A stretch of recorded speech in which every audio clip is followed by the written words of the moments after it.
요 카메라 안 건드리게 조심하세요. 이거 하나만 초점 맞추려면 아주 피곤합니다. 자, 잘 바꿨죠? 자, 시작하겠습니다. 1번. 기다려봐. 기다려. 자, 1번 보겠습니다. 1번에 수려한. 2번 절묘하게. 3번 병약하다. 병약했지만 병약 들어가면 맞게 하세요. 4번 절박한. 5번 촉박하다. 6번 리을. 7번에 니은. 8번에 기역. 9번에 디귿. 10번에 미음. 자, 11번에 교류. 12번에 발원. 13번에 유감. 14번에 다채롭다. 15번에 쇠약하다. 됐어? 16번 흉물스럽다. 흉물스럽다. 17번 지리적. 18번 직업, 연령, 성별. 채점하세요. 17번에 지방이라고 쓰면 안 돼. 17번에 지방, 여기 떨어져 있는 지방. 길이가 떨어져. 지금 그거 연령 거기서 하나만 들어가면 맞게 하세요. 자, 지방, 지방 맞게 하시고 직업, 연령, 성별 중에 하나 쓰면 맞게 하세요. 자, 나이? 연령 말고 나이 괜찮아? 자, 선생님 걷겠습니다. 오늘 어휘 2번씩 쓸 거예요. 2번씩 쓰고 구리 테스트. 잘했어? 이름 써. 얘들아, 시험지에 이름 써. 이름 안 쓰면 누군지 몰라요. 시험지 이름 쓰세요. 조아나, 틀리한테 뭐 색깔 틀리네. 동백꽃 풀어왔어, 조아나? 동백꽃 풀어왔어? 자, 주십시오.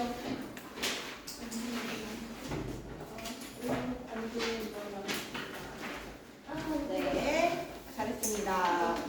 자, 처음 책 꺼내시고, 보시고, 머리가 진짜. 잘했어.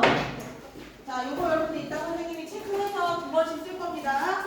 자, 동백꽃 있는 처음 책 꺼내세요. 자, 숙제 검사는 선생님이 지금 다 했어요. 지금 다 했고, 주말에 클리닉 온 친구들은 다 했고, 선생님 클리닉 잘 몰라요. 24년. 충분히 다 했어? 어유 훌륭합니다. 이거 진짜 검사할게. 숙제는 여러분들 다 잘해와서 다 잘해왔습니다. 숙제는 기본이야. 숙제 다 잘해왔고.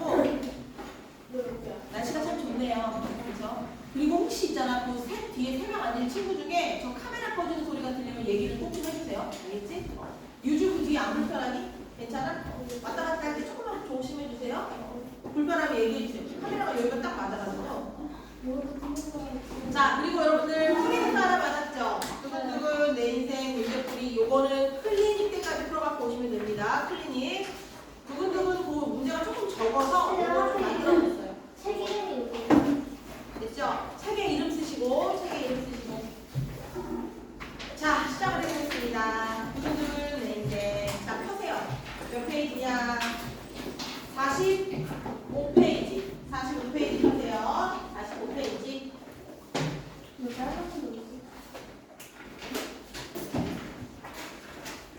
어저께 또 당할 뻔했지 뭐야 이거.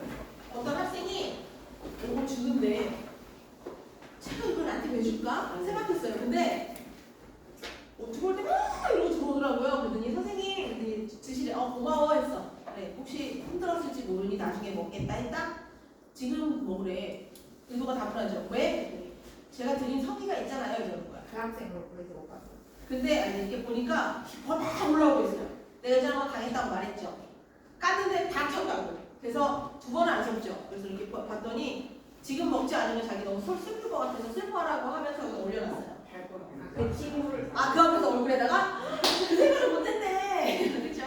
그래서 지금 딸기하고 얼굴에다가 머리가 좋다니까.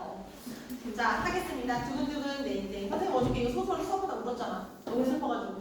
진짜 진짜 그렇다고 그렇다. 근데 약간 그냥 그런 거 진짜 처음 눈물이 흘러서 눈물 닦았더니 애들이 되게 좋아하더라고요. 내가 봐. 얘기 절대 절대 엄마한테 얘기하지 말라고. 너무 창피하다. 이거 되게 슬픈 얘기거든요. 그 여러분들 두근두근 내 인생에서 그 조루증 걸려가지고 청소년인데 조루증 걸려가지고 그럴지도 뭐예요? 조루증이 뭐냐면 빨리 늙는 거예요. 그러니까 몸은 10대인데 그 장기나 이런 그 몸 내부가 80대 노인이야. 그래서 눈도 멀고 귀도 잘 안 들리고 이제 이런 병에 걸려서 죽는 그런 내용이거든요. 너무 오늘 슬프잖아요. 들어주세요. 그렇죠? 오늘은 안 올 수 있을 것 같아요. 오늘 들어주시면 안 돼요? 자, 그래서 여러분 이게 지금 중학교 교과서에 들어가 있거든요. 근데 예전에는 이 대본이 영화로도 나와서 이 그 시나리오가 고등학교 1학년 교과서에 들어가 있었어요. 그때 선생님이 그거 수업하는데 진짜 너무 대성통곡을 해가지고 앞에 있는 애들이 다음에 소문이 난 거야. 다음 반에 야 선생님 울었다. 다 앞에 다들 보통은 다 뒤에 앉으려고 그러잖아. 자리 싸움을 하더라고. 앞에 앉겠다고 구경하겠다고 직관하겠다고 그러더니 자리에다가 휴지를 다 올려놓고 얘를 봐야 되는데 나를 이러고 보고 있는 거야. 선생님 먼저 울어.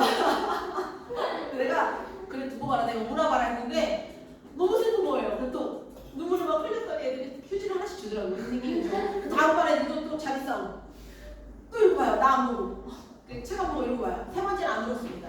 아, 근데. 세 번째, 여기가 지금 세 번째거든? 울지 않을 거예요. 네. 아, 시작하겠습니다. 소설이 아니라 가짜 이야기긴 한데 그래도 너무 슬프더라고요. 이제 좀 감정이 좀 그랬어. 근데 F예요? F입니다.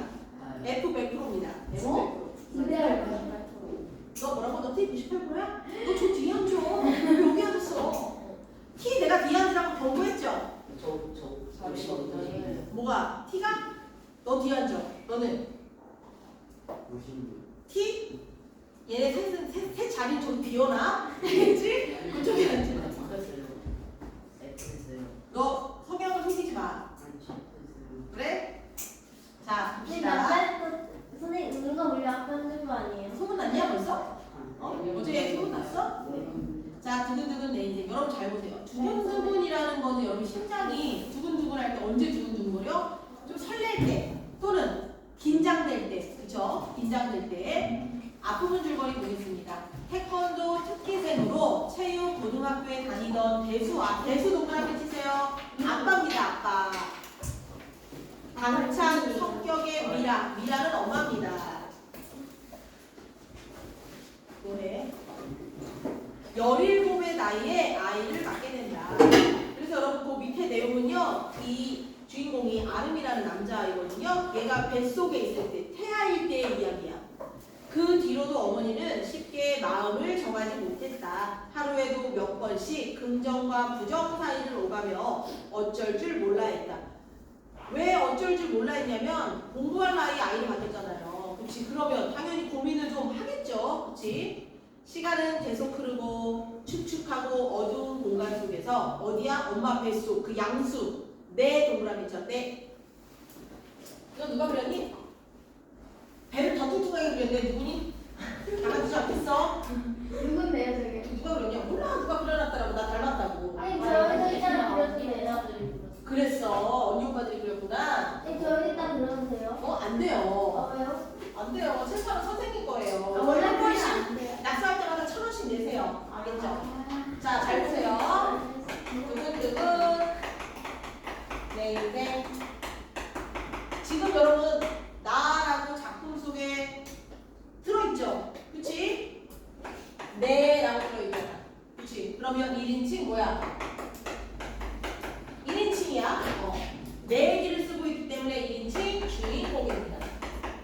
거기다 쓰세요. 내 동그라미 치고 1인칭 주인공. 내 몸은 자꾸 자라났다. 주위에선 쉴 새 없이 쿵쿵 하는 소리가 들렸다. 나는 그 소리를 귀가 아닌 온몸으로 들었다. 그러고 지하 벙커에서 못쓰고 해독에 열중하는 경사처럼 모모처럼 뭡니까? 저기가 그렇죠. 적으세요. 지금껏 내 주위를 감싸는 그 떨림의 실체를 파악하려 했었다. 그리고 그 암호는 다음과 같았다. 두근 이거 뭘 것 같아? 아기가 엄마 뱃속에서 이 소리를 어떻게 들었을까? 엄마의 심장박동이야. 적으세요. 두근두근 옆에다가 엄마의 심장박동. 근데 그 아기들이 2살, 3살 이때까지는요 엄마 뱃속에서 놀았던 걸 기억을 한대요. 과학적으로 그렇대. 근데 중요한 건 뭐냐면 우리가 2살 때가 기억이 안 나죠. 그쵸? 기억이 안 나죠? 이래 기억 안 나지? 선생님은 28년이 지났기 때문에 기억이 안 나지만 니네는 14년밖에 안 지났는데 기억이 안 나지? 어차피 2살부터 28살이면 30살 아니에요? 어쨌든 선생님은 28세라서 기억이 나지 않는데 너네들은 그래도 14년 전이니까 기억이 좀 나니? 근데 과학적으로는 안 돼요. 아 그러니? 선생님도 그건 몰랐네요. 그렇구나. 그래서 기억이 하나도 안 나지만 어쨌든 과학적으로는 그렇다고 합니다. 쿵쿵 혹은 둥둥이라도 좋았다. 책 보세요. 먼 북소리 같기도 하고 큰 발소리 같기도 하고 한 무엇. 거대한 몸집을 가진 누군가가 나를 향해 성큼성큼 다가오는 듯한 울림이었다. 지금 나는 어디에 있다고? 엄마 뱃속에서. 태아일 때 지금 태아일 때. 하지만 동시에 아니구나. 그때마다 나는 여진의 민감한 술록처럼. 술록 뭐야? 루더불처럼 생겼지만 되게 뿔이 이렇게 있는. 그쵸? 그 동물처럼 도망칠 준비를 했다. 하지만 동시에 춤추고 싶은 기분도 들었다. 어머니의 신박과 내 것이 겹쳐 가끔은 음악처럼 들려왔던 까닭이다. 넘기세요. 쿵짝짝 쿵짝짝 쿵짝. 이거 뭐예요? 얘들아? 밑줄 쳐. 엄마와의 교감이야. 엄마와의 교감. 이거 뱃속에서 들은 거야. 엄마와의 교감. 쿵은 어머니의 것, 짝은 내 것이었다. 쿵은 센소리, 짝은 여린 소리였다. 나는 긴 탯줄에 매달려 그 소리에 집중했다. 어머니의 심장은 오동통한 달처럼 내 머리 위에 떠. 모모처럼. 얘도 지규법 쓴 거야. 나무가 초록을 퍼뜨리듯 모모하듯. 얘도 지규법이네. 그치? 방울방울 사방에 비트를 퍼뜨렸다.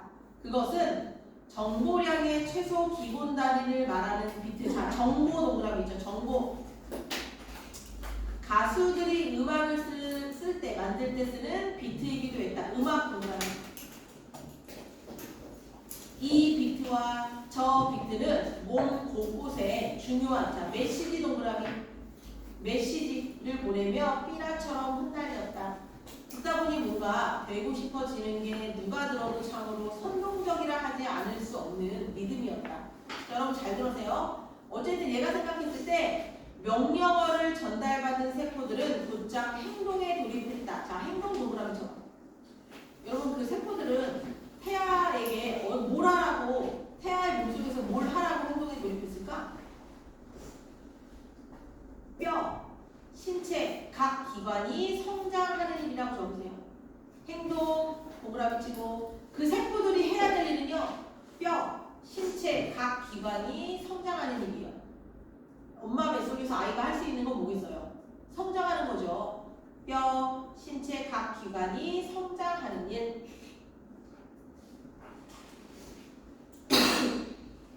주하나, 똑바로 앉으세요. 너는 도대체 왜 맨날 일요일마다 와서 이렇게 피곤한 거니? 농구하고 와서 농구 선수 될 거니? 그렇구나. 그 뭐랄까 농구를 되게 좋아해요. 우리 친구 남학생이 농구를 좋아하긴 하는데 우리 주한이는 일주일에 5번은 농구를 하는 것 같아. 그렇지? 나 똑바로 앉아. 자, 그러니까 맨날 늦게 자는데 도대체 일찍 자면 안 돼. 우리가 지금 수업이 10시가 아니잖아. 2시잖아. 근데 2시에 와서 피곤하다고 엎어져 있으면 되겠니? 안 되겠니? 안 되죠. 똑바로 앉아. 자, 똑바로 앉으세요. 하늘에서 쏟아지는 비트를 맞고 기관들이 움트며 기지개를 흥거렸다. 간이 부풀고 콩팥이 여물고 우두우두 뼈가 돋아났다.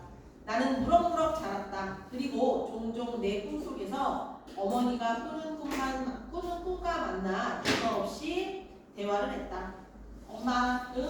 엄마, 그래. 나 자꾸 가슴이 떨려요. 가슴이 아프도록 뛰어요. 숨이 넘어갈 것 같은데 이러다 죽는 것만 같은데 도무지 멈출 수가 없어요. 몸이 아픔. 아가야, 네, 나도 그래. 가슴이 자꾸 드디어 가슴이 저리도록 뛰는데 멈출 수가 없어. 자, 그래서 태어났습니다. 자, 중요한 부분 줄거리 보세요. 어리고 생활 능력도 없지만 나의 부모는 나가 크는 것을 보며 행복해야 한다. 그러나 나는, 자, 밑줄 치세요. 불행하게도 빠른 속도로 신체 나이가 늙어가는 조로증에 걸렸다. 그래서 여러분들이 조로증에 걸리면은요 10대를 못 넘겨요. 10대를 못 넘깁니다. 우리는 1년에 한 번씩 나이를 먹잖아. 근데 이 조로증에 걸린 사람들이 1년에 10년씩 나이를 먹어요. 거의 10년 정도씩. 그러니까 얘는 지금 신체 나이가 80이 넘는 거야. 너무 끔찍하죠. 그렇지? 그래서 결국에는 안에 있는 뭐 장기라든지 이런 키는 것들이 어떻게 돼요? 키는 똑같아요. 조로증에 걸려 병원에 다니게 된다. 우연히 나의 사연이 방송에 소개되면서 많은 이들의 관심을 받고 암 투병 중이라는 밑줄 쳐. 방송에 소개되면서 편지 한 통을 받아요. 밑줄 치세요. 암 투병 중이라는 서화라는 소녀에게서 한 통의 메일을 받는다. 여기서 여러분들 이성에 살짝 눈을 뜨면서 가슴이 두근거리기 시작해요. 적으세요. 사춘기의 순수한 사랑이 싹튼. 자, 서화의 메일은 어떤 역할을 한다? 사춘기의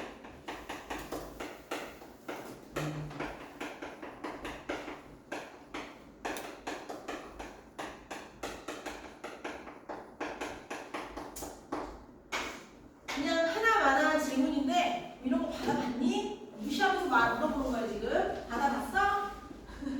선생님 너무 많이 받아봐가지고 이제 그 기분을 못 받아본 너희들의 기분을 잘 모르겠지만은 되게 기분이 좋아요. 정말 너가 너무 예뻐. 너랑 한번 밥 먹고 싶어. 이러면서 나랑 친구가 되어줄래? 하면 그럼 매일 받으면 기분이 좋죠. 그렇지? 모르겠지만 기분이 좋습니다. 뭐? 사실 이곳까지 굳이 산책을 나온 건 그에게 건넬바를 궁리하기 위해서였다. 얘는 결국에는 답을 바로 못했어. 왜? 되게 잘 쓰고 싶은 거야. 그리고 막 두근거리기도 해. 그치? 자신의 마음을 더 잘 전하고 싶어서 여기서 뭐 하고 있는 거냐면 고민하고 있는 거야. 고민. 메일을 받은 지 일주일이 지났지만 아직 답신을 보내지 않은 상태였다. 일단 회신을 해야겠다고 마음먹기까지 시간이 오래 걸렸고 쓴다 해도 뭐라 하나 몰라서였다. 물론 답장을 쓰지 못한 보다 근본적인 이유는 따로 있었다. 그리고 나는 그 까닭을 잘 알고 있었다. 그건 내가 그 편지를 잘 쓰려 한다는 거였다.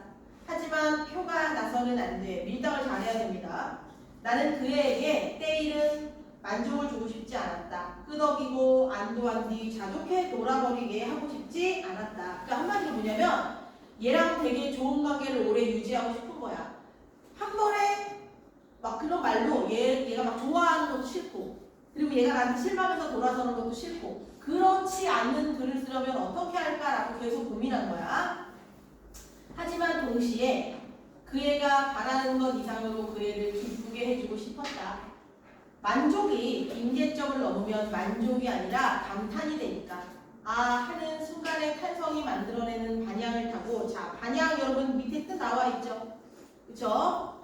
자 반향 9번입니다. 어떤 사건이나 발표 따위가 세상에 영향을 미치면서 일어나는 일을 반향이라고 해요. 그쵸? 자, 이 반향이 일으키는 가을 물결을 타고 그 애가 내게 쓸려오길 바랐다. 하지만 어떻게? 그러자 지금까지 쓴 형편없는 메모들이 떠올랐다.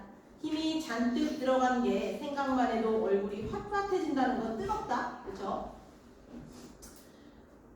지는 내용이었다. 관념적이고 너무 추상적이고 철학적이고 너무 어려운 말을 쓴 데다가 도통 무슨 말인지 알아들을 수 없는 종종 인터넷 커뮤니티에서 발견하고 보는 즉시 손살을 쳤던 글들을 내가 쓰고 있었다. 그것도 문체가 제각각인 게 어느 것은 도도한 초등학생이 쓴 산문 같고 또 어떤 것은 인문대 복학생이 쓴 잡문 같았다. 이건 또 뭐 공작도 아니고 수컷을 깃털 자랑하듯 구애하는 모양새라니. 가장 평범한 소년이 되어 가장 평범한 고민. 자 밑줄 쳐보세요. 가장 평범한 소년이 되어 가장 평범한 고민을 하고 있는 스스로가 낯설고 불편했다. 시진아 밑줄 쳤니? 사실 이 아이는 평범하지가 않잖아. 그치? 왜? 난치병에 걸렸으니까. 근데 여느 청소년들처럼 좋아하는 이성에게 어떻게 답장을 써야 될까라는 고민은 어때? 되게 평범하죠? 이런 고민을 해본 적이 없는 거야. 맨날 죽음에 대해서만 생각했어. 근데 이런 고민을 하는 자신이 낯설었다는 얘기죠. 시진아 시끄러워. 역시 연애를 글로 배워서 그런가. 누군가 일본 애니메이션을 보고 일본어를 독학한 친구에게 내 말 속에 노인과 야쿠자와 여고생의 말투가 다 섞여 있다라고 총평한 걸 듣고 깔깔댔었는데 지금 내 모습이 딱 그거 같았다. 그것은 다시 말해 내 안에 여러 가지 욕망이 섞여 있다는 뜻이기도 했다. 얘 지금 왜 자꾸 이렇게 혼자 고민하는 거야? 뭐 때문에? 뭐 때문에? 서아에게 뭐 하려고?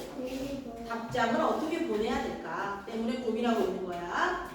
하지만 그렇지 않고 그걸 다 빼고 어떻게 나를 설명한단 말인가? 그래도 정말 괜찮단 말인가? 나처럼 괜찮은 아이가? 나는 수심에 잠겨 먼 곳을 바라보았다. 그리고 그 수심이 마음에 든 나머지 놓아주려 하지 않았다. 그냥 맨날 죽음에 대해 생각하다가 답장을 어떻게 써야 될까라는 이 행복한 고민, 수심에 가득 찼지만 그래도 행복한 고민을 오래 하고 싶었대. 무슨 말인지 알겠죠, 여러분? 이서하. 사물의 이름을 처음 배우듯 발음하는 세 글자였다. 자, 이서하에다 하트 하세요. 하트. 하트. 얘가 지금 아주 설레고 있어요. 이서하. 하트. 그러자 한밤중 아무도 모르게 소나무 가지에 얹혀있다 제 무게를 이기지 못하고 툭 털어지는 눈덩이처럼 가슴속에 조용한 기척이 일었다. 기척. 뭔가가 고요하다가 기척이 일었다는 건 뭔가를 지금 실행하려고 하는 거야. 고요라는 이름의 바람이 따로 있기나 한 듯 쩌렁쩌렁 정막이 울려 퍼졌다. 예인이 한번 읽어볼래? 네? 예인이 한번 읽어볼래? 네. 읽어보세요. 그래서 이번에는 바람의 13개구 즉 연계들을 수준다는 고요한 단어를 읊어왔다. 그렇죠. 선생님을 너무 이렇게 지그시 말하는데 우리 예인이는 선생님한테 무슨 말이 하고 싶을까 해서 책을 보라는 의미로 한번 읽어보라고 했습니다. 잘 읽었네. 자, 이제 시켰는데 못 읽으면 이제 카메라 앞에서 노래 부르는 거예요. 그렇죠? 그것은 곧 세상에서 가장 조용한 기척이 되어 세상에서 가장 멀리 있는 동그라미를 만들어낸다. 신기한 일이었다. 연계급은 아무것도 할 수 없는 줄 알았는데 연계급이 무언가 하고 있었다. 일단 첫 문장을 써야 해. 첫 문장을. 그런 뒤 무슨 일이 벌어지는지 두고 보자. 나는 허공에다 대고 안녕이란 말을 써보았다. 하지만 왠지 마음에 들지 않아 소매 끝으로 쓱쓱 지웠다. 잘 지내니? 라는 말도 반가워? 라는 말도 마찬가지였다. 한 소년의 80 먹은 폐와 심장, 혈관을 타고 바깥으로 흘러나온 한숨이 대기를 흘렸다. 나는 김선인 창문에 대고 글씨를 쓰듯 뿌옇게 변한 찰나의 공기 속에 다시 그의 이름을 적어넣었다. 우리 건우는 서한테 답장 쓰고 있는 거니? 뭐하니 바쁘니? 그쵸? 그러자 하늘 위로 생뚱맞은 문장이 영화 자막처럼 돋아났다. 풍향계가 움직이기 시작했다. 여러분, 풍향계가 움직이기 시작했다는 건요, 바람이 지금 불어보니까 풍향계가 움직이는 거잖아. 즉, 적으세요. 이제 시작할 거야. 뭐? 글을 써야죠. 나가 본격적으로 글을 쓰려 한다. 이 아름이라는 소녀는요, 엄마랑 아빠랑 셋이 같이 사는데 엄마 아빠가 미성년자 때 아이를 낳았잖아. 그치? 그래서 집이 넉넉하지가 않아. 그런데 졸업증이란 난치병에 걸린 거야. 그러니까 어때? 요즘에 뭐 방송 같은 데 나와서 좀 도와주고 이제 이런 프로그램 있잖아. 성금 모아서 하는 거. 옛날에 그런 게 있었거든요. 거기에 나왔는데 서아라는 암 걸린 아이가 너가 친구가 되고 싶어 라고 하면서 메일을 보내면서 이런 고민을 시작한 거예요. 그치? 근데 메일을 죽음에 대한 고민을 하다가 그 나이에 맞는 이성에게 어떻게 내 마음을 전해야 될까라는 고민을 하면서 고민이 되지만 좋은 거야. 이해됐어? 무슨 말인지? 자, 풍향계가 움직였대요. 어디선가 삐걱하고 낡은 풍판이 돌아가는 소리가 났다. 나는 머리 위로 지나가는 팔자를 한자 따라 읽었다. 그래서 편지를 보내요. 근데 이게 웬일이야? 중약 부분 줄거리고요. 나는 서아가 암에 걸린 소녀가 아니라 30이 넘은 무명 시나리오 작가임을 알게 되고 그 후로 나의 명세는 급격히 악화됐다. 왜? 그 그 사연을 보고 저걸로 좀 영화를 좀 만들어 볼까 하는 나쁜 의도로 얘한테 편지를 쓴 거야. 암 걸린 소녀처럼. 좀 심했죠. 그 뒤로 충격을 받아요. 왜 어떻게 알았어요? 나중에 어떻게 알았냐면 편지를 주고받고 하다가 나중에 이 사람이 얘기를 해요. 고백을 솔직하게 해. 이 무명 작가가. 자, 그러면서 병원에 입원해 있는 상황입니다. 아빠, 그래 아름아. 저 눈이 멀고 나서야 평소에 내가 아빠 얼굴을 보는 걸 얼마나 좋아했는지 알았어요. 아버지가 손으로 내 머리를 만졌다. 나는 아버지의 커다란 손바닥 안에 내 이마가 폭 안기는 느낌이 좋다고 생각했다. 아빠, 나는 호흡이 딸려 한동안 다음 말을 잊지 못했다. 아버지가 내 손을 잡았다. 그래 아름아, 나 좀 무서워요. 점점점. 자, 아버지가 아무 말도 하지 않은 이유는 뭐야? 적으세요. 안타까움입니다. 안타까움. 시즌은 안타까움이라고 적어. 안타까움. 아버지는 상체를 숙여 나를 안았다. 그랬더니 경고. 지금 이런 그러시면 안 돼요. 아버지는 간호사의 말림 따위 아랑곳 않고 나를 힘껏 안았다. 그러곤 깃털처럼 가벼운 자식 앞에서 잠시 휘청댔다. 마치 세상 모든 것 중 병든 아이만큼 무거운 존재는 없다는 듯. 자, 시진이 읽어봐.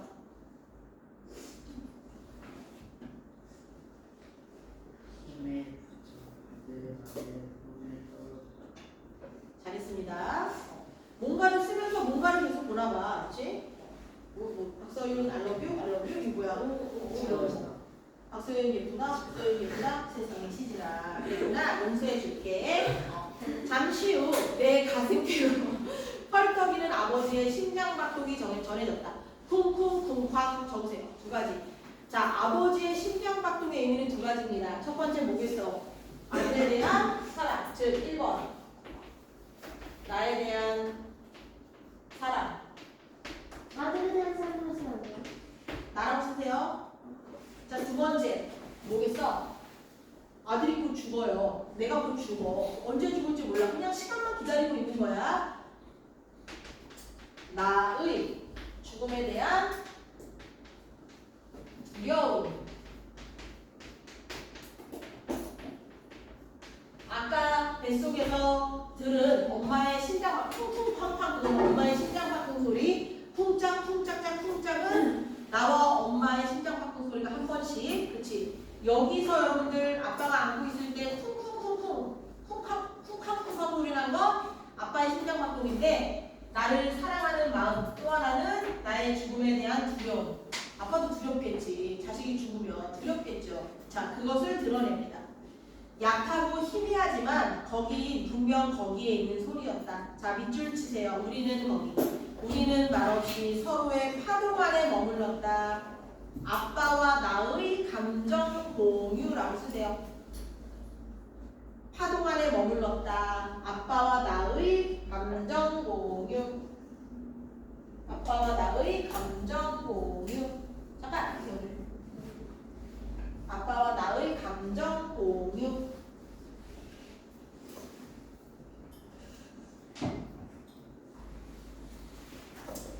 그 자기장 끝 맨 나중에 그려지는 동심원이 토성 주위의 고리처럼 우리를 오목하게 감쌌다.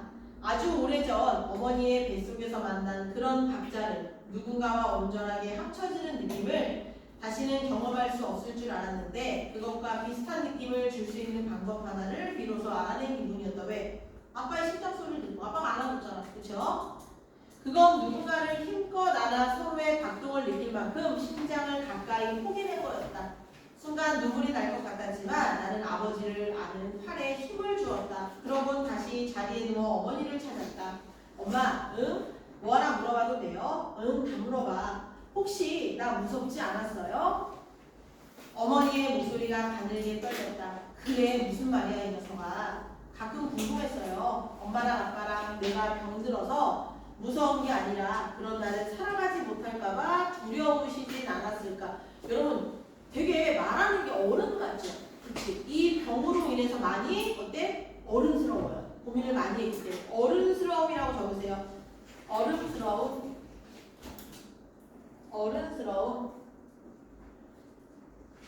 어머니는 아무 말도 하지 않으셨다. 어쩌면 있지만 간신히 울음을 참고 계신지도 몰랐다. 여러분 잘 봐. 1인칭 주인공 시점이잖아. 그래서 엄마가 아무 말도 안 하고 가만히 있었는데 엄마가 울음을 참고 계시는지도 몰랐다고 추측했죠. 왜? 1인칭 주인공 시점은 내 감정은 솔직하게 쓰지만 다른 사람의 마음을 알아 몰라. 그래서 지난주에 동백꽃에서도 점순이의 마음 알았어 몰랐어? 몰랐죠. 그치? 1인칭 주인공 시점의 그 특징입니다. 어머니는 갈라지는 목소리를 냈다. 응, 배 한 번 만져봐도 돼요? 옆에다 써. 동생이 있습니다. 그 속에. 동생. 아, 이거 무슨 거야? 난 얘가 우리가 왜 동성이라고 썼을까?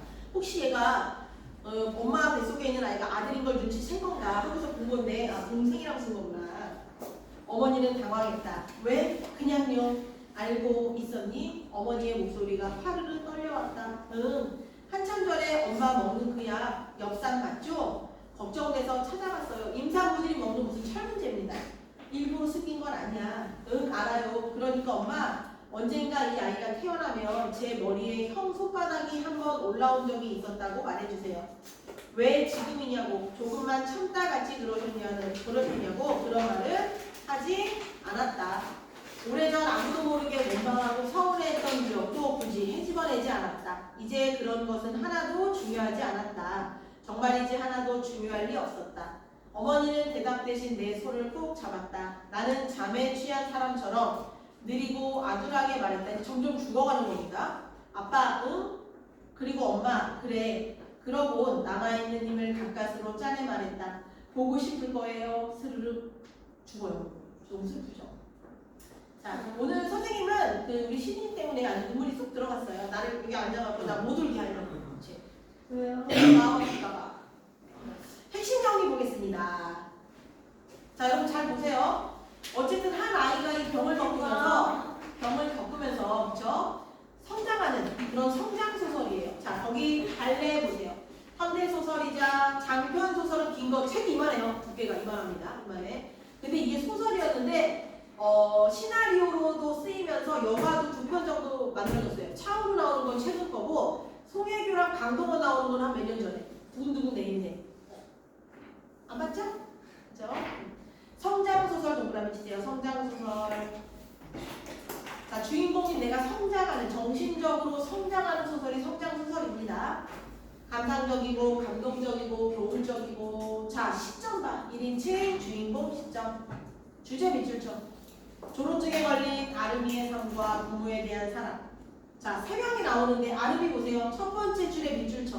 어릴 때부터 병을 알아온 탓에 조숙한 면이 있고 속이 깊다. 아까 어른스럽다고 말했죠. 미라는요. 어린 나이에 엄마가 되었고 쭉 밑줄쳐. 앞으로 아이를 두고 있지만 당당 씩씩. 아빠는요. 철없는 면이 있지만 자상하고 긍정적인 태도로 미라와 아름이에게 힘이 된다. 여기서 아빠의 직업이 영화에서는 여러분들 그 택시 기사로 나오거든요. 그래서 아들이 맨날 집에 혼자 있잖아. 태우고 다녀요. 근데 어떤 손님들은 싫다고 내리는 사람도 있고 괜찮다고 같이 가는 손님도 있고 그래요. 근데 왜 아래가 남자예요. 왜? 그게 왜? 네. 아, 이름이 여자 같아서? 네, 주시는 자, 뒤에 살짝 넘겨보시고 여기까지만 하고 쉴게요. 자, 보세요. 제목이 두근두근 내 인생이죠. 의미가 뭐냐? 형광펜으로 밑줄 치세요. 살아오면서 겪었던 의미 있는 순간, 벅찬 삶의 한 순간. 되게 좋은 일이 있을 때도 두근두근하죠. 그치? 근데 긴장될 때도 두근두근하고 나쁜 소식을 들을 때도 두근두근해요. 자, 태아일 때 엄마의 뱃속에서 들은 거는요.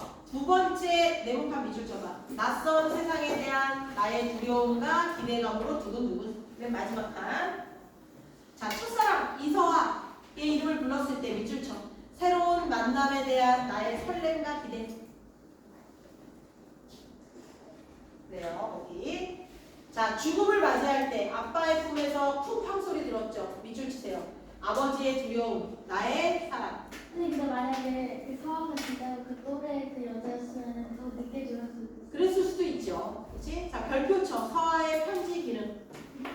투병 중인 아름의 일상에 변화를 가져왔고 또 이성에 대한 설렘, 삶에 대한 의욕. 근데 서아의 정체를 알게 된 후에는요. 병세가 악화돼서 어떻게 됐어? 아름이에게 상처가 됐어요. 여기서 서아의 편지의 기능은요. 아르비가 어떻게 하는 거야? 변화의 계기를 주죠. 그렇기 때문에 이 기능 아주 중요합니다. 별표 치시고 자 10분만 쉬었다가 간단 체크 여기부터 문제 풀이 시작하겠습니다. 자,